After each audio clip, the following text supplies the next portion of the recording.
In this module, we will begin to unpack leadership and more specifically, feminist leadership.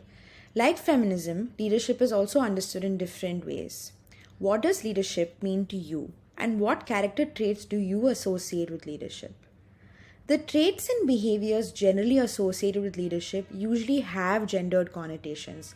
For example, they are considered authoritative, strong, and to have a deep voice, all traditionally masculine traits. Additionally, it is believed that leadership is a trait that someone is born with and not something that can be acquired. How do you think this came to be? What do you think needs to change to view leadership in a feminist way?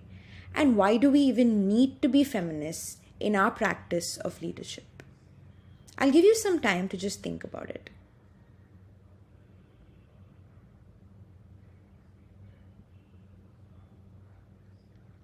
Let's begin by unpacking what feminist leadership even means.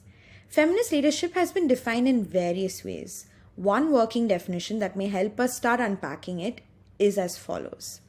Srilata Batliwala, a notable feminist and activist, defines feminist leadership as a process of transforming ourselves, our communities, and the larger world to embrace a feminist vision of social justice.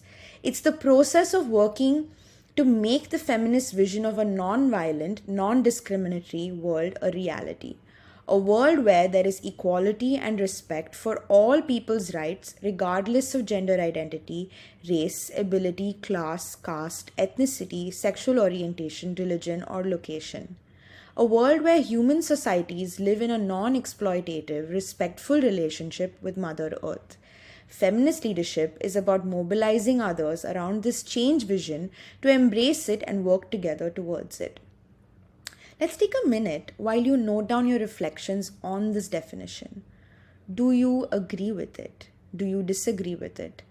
What works in it and what parts don't work for you? You don't have to agree with it entirely. Remember that it's only a working definition, and many other definitions of feminist leadership have been developed over the years.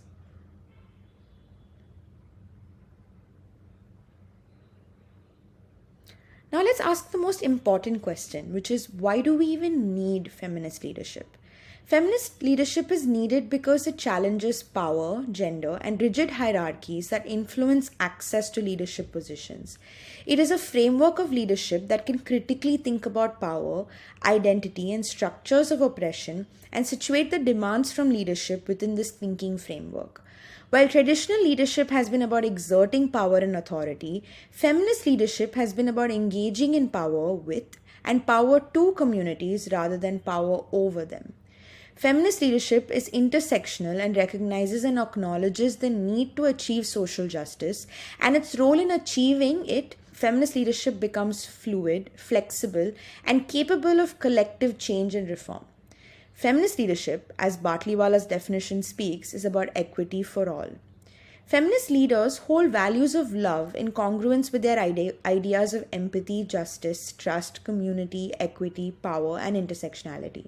Some of this is also highlighted in the works of Bell Hooks, another prominent feminist author and activist. This symbiotic exploration shapes the way they lead and engage with the world around them. It seeks to dismantle existing tropes of leadership and incentivizes vulnerability and radical accountability. It is a framework that redefines leadership and its practice while making space for leaders in the communities that they lead. There is no specific, exhaustive list of principles of feminist leadership, but I'm going to list out 10 principles which were created by Action Aid, as known as the 10 principles of feminist leadership. Number 1, self-awareness. Being mindful of one's positionality while also leading with empathy and open-mindedness to ensure that we are valuing our own and others' strengths and work collaboratively towards our shared goals. Number 2, prioritizing well-being. Feminist leadership prioritizes self and collective care, recognizing that the fight for social justice can be long and taxing. There is therefore an intentional investment in ensuring the physical, mental, and psychological well-being of the self as well as that of others. Number 3, dismantling biases and stereotypes. Feminist leadership is grounded in the belief of dismantling biases and stereotypes and critically question how they may influence their own practice of leadership. Number 4.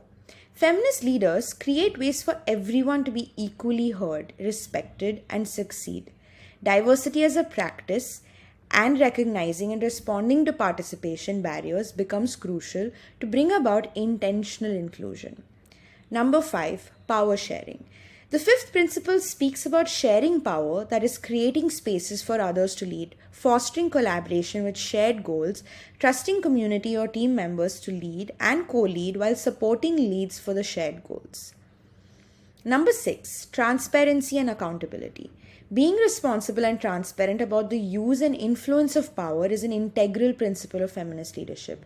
This means a commitment to make clear, timely, and transparent decisions with relevant stakeholders and consultations. Number 7.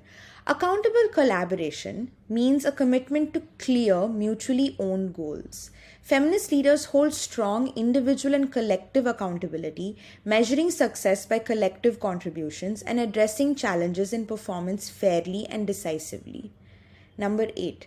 Iterative feedback and learning. Feminist leaders view feedback as an opportunity for two-way learning whenever possible. Constructive feedback is valued. Conflict is seen as a generative and is resolved through active listening, timely intervention, and promoting non-violent and trauma-informed, respectful communication and behavior. Number 9. Courage. The ninth principle of feminist leadership pursues transformative change by embracing new ideas, learning from mistakes, and encouraging partnerships. A strong belief in the community or team's goals and fostering trust amid competition are some elements of feminist leaders. Lastly, feminist leaders have zero tolerance for any form of discrimination and abuse of power. They ensure a conduct free from harassment, exploitation, and abuse. As mentioned earlier, this is not an exhaustive list of principles, but a guidance on the core principles upon which the practice of feminist leadership rests. Which of these principles stood out to you? Which of them are still lingering in your mind? Why? And is there a principle that you would like to add, perhaps?